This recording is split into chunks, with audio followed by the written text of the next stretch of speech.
Então vamos lá, eu quero tratar com os senhores agora a respeito da ação monitória.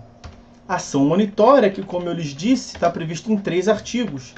São os artigos 700 a 702 do CPC.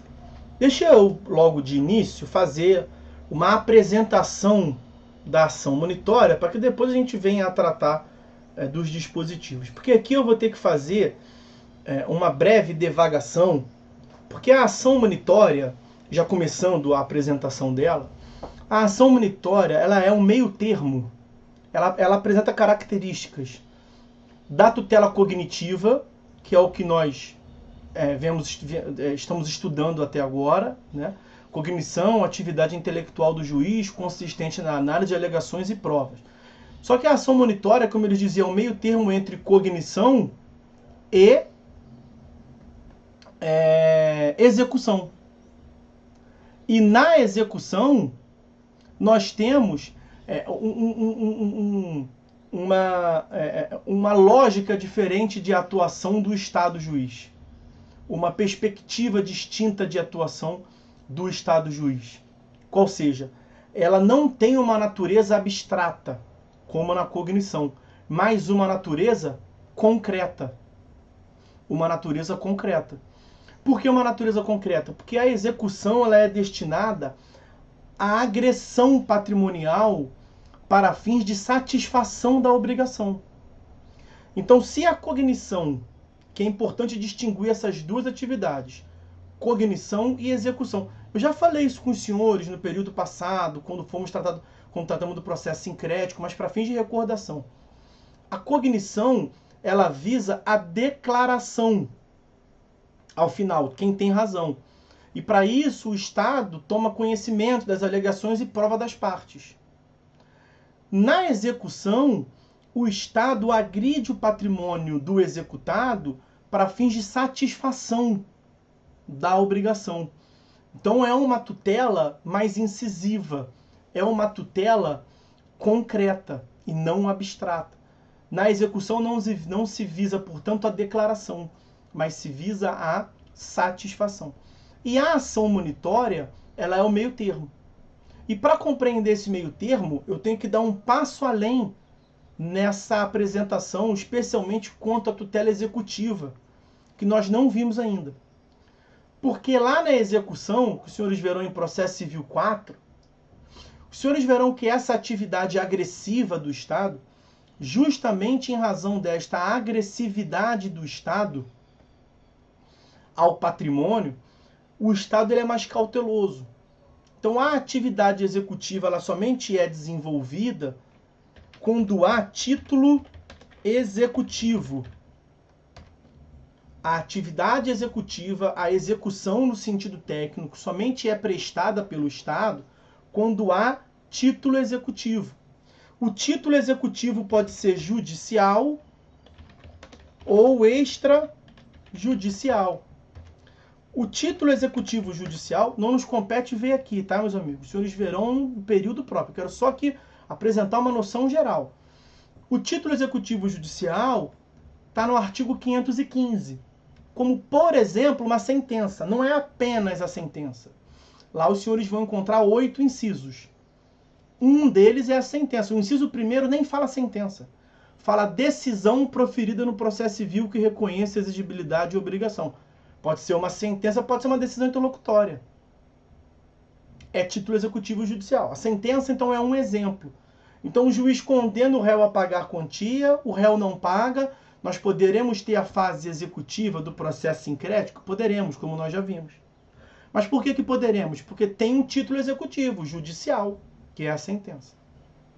Além do título executivo judicial, nós temos o título executivo extrajudicial, que está previsto no CPC no artigo 784.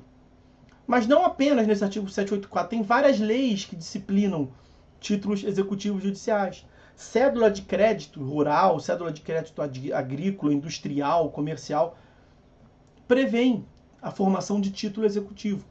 E a grande característica, portanto, do título executivo é a previsão em lei.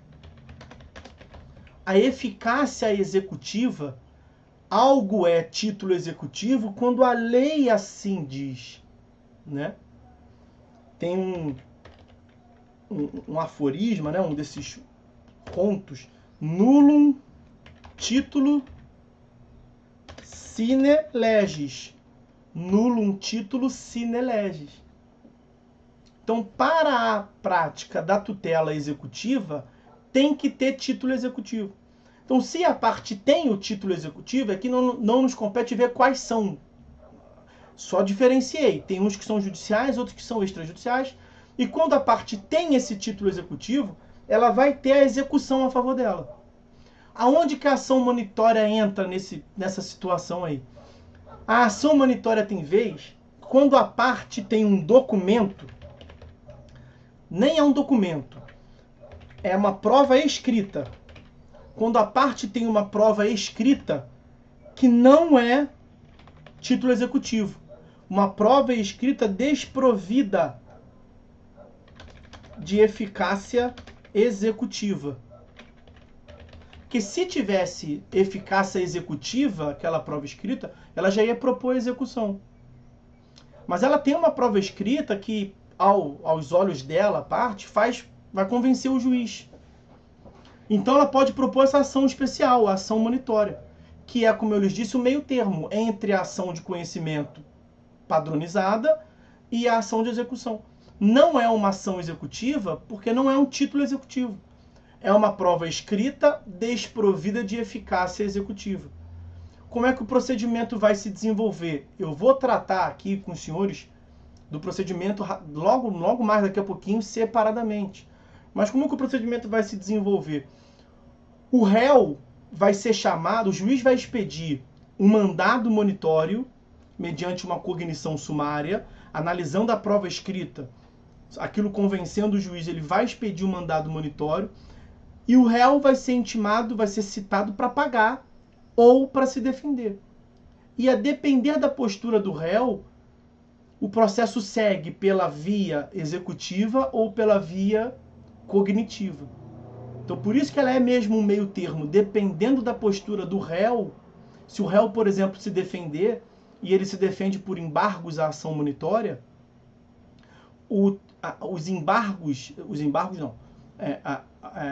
a liminar possessório, o mandado monitório, ele cai por terra. Então o réu é citado para pagar, mas quando ele se defende, quando ele opõe os embargos monitórios, cai por terra aquela ordem de pagamento. E se caiu por terra aquela ordem de pagamento, ele tem uma citação, ele ofereceu contestação, vai seguir o procedimento comum. Em compensação, se ele recebeu o mandado 15 dias para pagar e nada fizer, nós veremos que a revelia, aqui a omissão dele não vai resultar em mera revelia. Vai ser pior que a revelia, portanto. Por quê? Porque vai constituir de pleno direito aquele título executivo. Aquele mandado monitório, ele se torna um título executivo. E aí vai seguir pela fase executiva. E se o réu pagar, aí claro, pagou, satisfez, isso é execução propriamente dita. E aí nós veremos até por que o réu vai pagar, que é uma das grandes características de estímulo, né? A lei traz ali estímulos para que o réu venha a pagar. Então nessa pequena parte, né, nesse primeiro tópico da ação monitória, ainda que a título de introdução, de apresentação, é o seguinte: a ação monitória é uma técnica, portanto, que mistura atributos e características da tutela jurisdicional cognitiva e executiva. Com qual finalidade? Para fins de obtenção de título executivo judicial, que a parte não tem, e esse título executivo judicial que possibilite, caso necessário, a agressão do patrimônio do executado para fins de satisfação da obrigação. Então, nesse sentido que eu lhes disse que a ação monitória é um meio termo entre a tutela, entre a ação de cognição e a ação de execução, entre a tutela cognitiva e a tutela executiva. Ela é, propriamente dito, uma ação, um processo de conhecimento que se utiliza de técnicas executivas, né?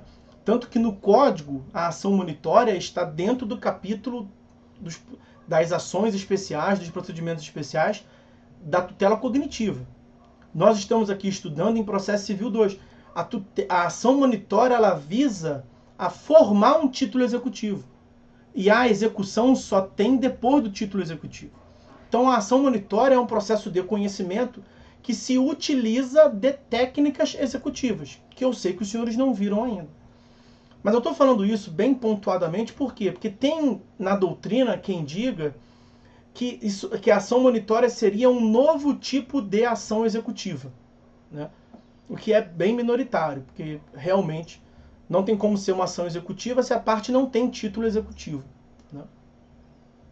As principais características e especialidade da ação monitória, que vão, portanto, qualificar essa tutela como sendo uma tutela diferenciada, é a cognição sumária do juízo, como eu lhes disse ainda agora, a cognição sumária na análise da prova escrita para a formação do mandado monitório. O réu é citado já com uma ordem de pagamento, então isso é algo especial. Isso o juiz analisa mediante cognição sumária. E uma outra característica, então, a primeira característica é essa aqui, para deixar bem pontuado. A cognição sumária quanto ao mandado monitório. Vou tratar do mandado monitório de forma separadamente com os senhores já. E a segunda característica é um contraditório diferido. Contraditório diferido ou postergado. Por quê? Porque o réu, ele é chamado, o réu tem a oportunidade de oferecer a sua defesa, que são os embargos à ação monitória, depois de contra ele já ter uma ordem de pagamento, que é o mandado monitório. Então, quando o réu recebe a citação, ele já recebe assim, o juiz meio que agredindo, assim, paga em 15 dias, ou se defende. Por isso que nós temos aqui uma inversão. A cognição sumária do juiz vem antes da oportunidade do réu se defender. Então acaba que aquela cognição sumária quanto ao mandado monitório, ela também é inaudita altera partes.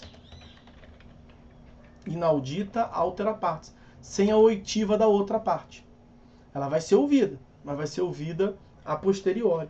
Então acaba que nós temos aqui uma inversão de fases. Uma inversão de fases. Primeiro o juiz expede o mandado monitório para que depois o juiz oportunize o réu o exercício do direito de defesa. E aí, como eu lhes disse, o andamento, o desenvolvimento do procedimento da ação monitória vai depender da atitude do demandado, do réu na ação monitória. Ele pode cumprir o mandado monitório e aí todo mundo sai satisfeito. O autor sai satisfeito porque recebeu a obrigação. O Estado sai satisfeito porque cumpriu a tutela jurisdicional. E é possível que até o réu saia satisfeito porque ele tem um estímulo. Ele não paga custas, por exemplo. E ele paga honorários advocatícios reduzidos. Então a lei dá um estímulo para que o réu pague. Por isso que a tutela monitória ela é bem efetiva. O réu pode não fazer nada. A inércia do réu, como eu já adiantei, é pior do que a revelia. Como o réu pode oferecer defesa. E aí quando o réu oferece defesa, a intenção do autor de ter uma técnica executiva não vai para frente, porque aí o procedimento se desenvolve pela via cognitiva. Ok?